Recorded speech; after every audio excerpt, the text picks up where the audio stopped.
ये बिना सत्ता के संरक्षण से इतना बड़ा घोटाला हो ही नहीं सकता है। तो इसकी जांच केंद्रीय संस्था से कराएं, जिससे पता चल जाना चाहिए इसमें कौन कौन दोषी हैं। एसटीएफ की जांच में जब आएगी और मुख्यमंत्री कह रहे हैं कि सपा के लिए मिल रहे हैं कब्जे मामले में सपा के नेताओं से सामने कह रहे हैं आ सकता है तो जांच करा लें, जांच करा लें। बिना सत्ता पक्ष के इतना बड़ा घोटाला हो सकता है? हाँ, इधर ही आइए। कह रहे हैं कि सत्र का जो टाइम दिया गया है वो एक मिनट, एक SIR के तहत कम करा गया है। क्या कहेंगे सर, इस पर क्या कहेंगे? इधर आ जाइए भैया, अंदर जाने दीजिए। चलिए देखिए, भारतीय जनता पार्टी इतना बड़ा प्रदेश और इतनी प्रदेश में समस्याएं, गरीब किसान खाद नहीं दे पा रहे जो किसानों से लेकर के, और इतना भ्रष्टाचार इस सरकार में, और ये भ्रष्टाचार सत्ता पक्ष के सारी पे चल रहा है, तो नहीं चलाना चाह रहे। बताइए, इतना बड़ा प्रदेश 3 दिन में क्या समस्याएं उठ सकती हैं? तो ये भाग रहे हैं। तो भारतीय जनता पार्टी भी कह रही है कि वोट काटे जा रहे हैं हमारी पार्टी के भी SIR में। क्या कहेंगे? के वर्कर बिल्कुल लगे हुए हैं, और ये भारतीय जनता पार्टी के षड्यंत्र जो कर रहे हैं, भारतीय जनता पार्टी के षड्यंत्र उससे मुकाबला कर रहे हैं। और समाजवादी पार्टी के कार्यकर्ता इस देखिए, जो सही वोट हैं वो कटने न पाए और अपने वोट रहने भी न पाए, इस पर काम कर रहे हैं। पर चर्चा है और अनुपूरक बजट आ रहा है। इतिहास में पहली बार वंदे मातरम पर चर्चा होगी, किस तरह से देख रहे हैं सर? वंदे मातरम हमारे आज़ादी के जो स्वतंत्रता संग्राम सेनानी थे, उनका एक तरीके से आराधना के अनुसार गीत पढ़ा करते थे, बोला करते थे। और हर क्षेत्र में वंदे मातरम बहुत ज़्यादा पॉपुलर हुआ, क्योंकि उसमें भारत माता के प्रति सम्मान व्यक्त किया गया। एक तरीके से भारत माता की स्तुति, इसलिए भारत वंदे मातरम पर चर्चा होगी।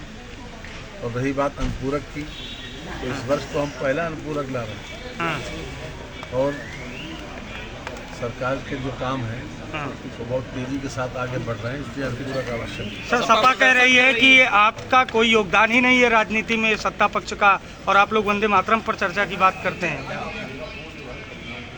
सत्ता पक्ष तो हमेशा निगेटिव सोचता है, विपक्ष जो है हमेशा निगेटिव सोचता है, इसलिए उनकी बात क्या कहें, उनकी क्या बात कहें।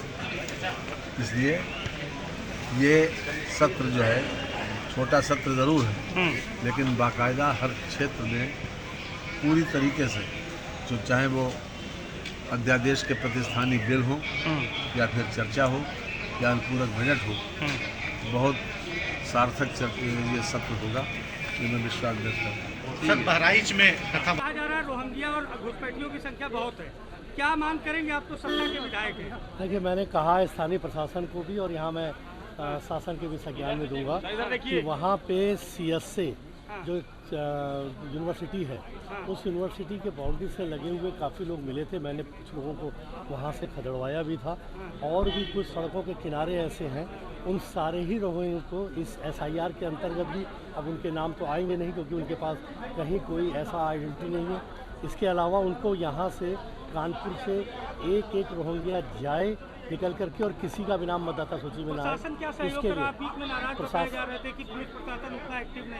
प्रशासन को मैंने जब बोला है, काफ़ी मेरी पिछले दिनों जब बातचीत हुई थी तो उन्होंने इस पर एक्शन लेना प्रारंभ किया। कितनी संख्या में रोहिंग्या होंगे कानपुर में? हाँ, मुझे लग रहा है कि अभी भी हज़ारों की संख्या में होंगे जिनको खदेड़ा जाना आवश्यक है। असर दिख रहा है अभियान का? अभियान का असर दिख रहा है, और SIR का भी दिख रहा है, और वो भी छुप छुप करके एक अपनी जगह को बदल रहे हैं। लाइन आर्डर हमारा पूरे प्रदेश में, पूरे देश में नंबर 1 पर है। माननीय विधायकगण अपने अपने प्रश्नों के सवाल भी सरकार से पूछेंगे। हम पूरी तैयारी के साथ सदन में आए हैं।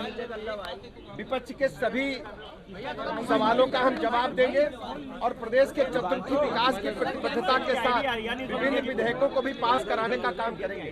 अनुपूरक बजट भी इसी सत्र में पास होगा।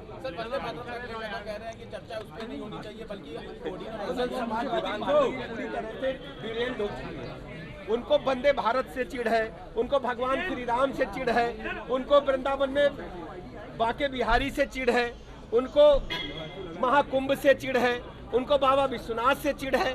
सनातन धर्म को वो फूटी आंख से देखना नहीं चाहते। तुष्टीकरण की राजनीति की हदें समाजवादी पार्टी ने पार कर दी है।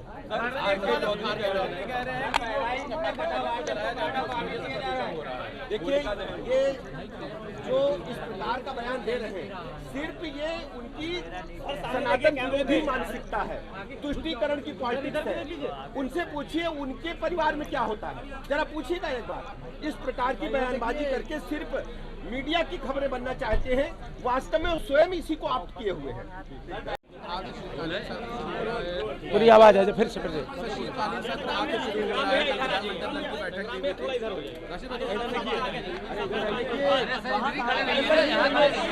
ठीक, हाँ बोलिए। आज सत्र का जो पहला दिन है बहुत दुखद है। हमारे आप सबके बीच नहीं रहे, पिछले सत्र में थे। अगस्त में जो सत्र हुआ था, स्वर्गीय सुधाकर सिंह जी, आज उनकी श्रद्धांजलि के बाद ये सत्र की जो अवधि है ख़त्म हो जाएगी। आज का दिन शोक का दिन है और खासकर समाजवादी आंदोलन की अपूर्णीय क्षति हुई है। तो जो भी सत्र है वो सोमवार से चलेगा। ये कहा जा रहा है कल जिस तरह से सपा सांसद आर के चौधरी साहब ने कहा कि प्रदूषण जो बढ़ रहा है वो होलिका दहन और जो पार्थिव शरीरों को जलाया जाता है उसकी वजह से भी। देखिए, उसके बहुत से कारण हैं, हमें उन कारणों की पड़ताल करना है। बेहतर समाज कैसे बनाया जाए उसकी दिशा में आगे बढ़ना है। आज बेरोजगारी बढ़ी है, महंगाई बढ़ी है, भ्रष्टाचार बढ़ा है और देश जहां सोमवार को हम वंदे मातरम पर चर्चा करने जा रहे हैं, वहीं हमें इस बात की भी चिंता है कि देश के केंद्रीय मंत्री किस तरह से बयान दे रहे हैं। ये देश के लिए बहुत ही अशोभनीय है। हम सब उस पर चर्चा करेंगे कि जहां हम 150वीं वर्षगांठ मना रहे हैं वंदे मातरम का, वहीं देश भुखमरी के किस कगार पर खड़ा है दुनिया के देशों के मुकाबले। देखिए, आज विधानसभा का 18वीं विधानसभा का चलेगा। आज 18वीं विधानसभा के तीसरे सत्र का प्रारंभ है। दुर्भाग्य से हमारे एक सदस्य श्री सुधाकर सिंह जी का निधन हो गया। तो आज निधन के निर्देश होंगे, उनके प्रति श्रद्धांजलि दी जाएगी और श्रद्धांजलि के बाद हाउस आज एडजर्न हो जाएगा। उसके बाद फिर सोमवार सवेरे 11 बजे से हाउस चलेगा और जो भी विधायी कार्य हैं और उसके हिसाब से विधानसभा चलेगी 22 तारीख से लेकर 24 तारीख तक।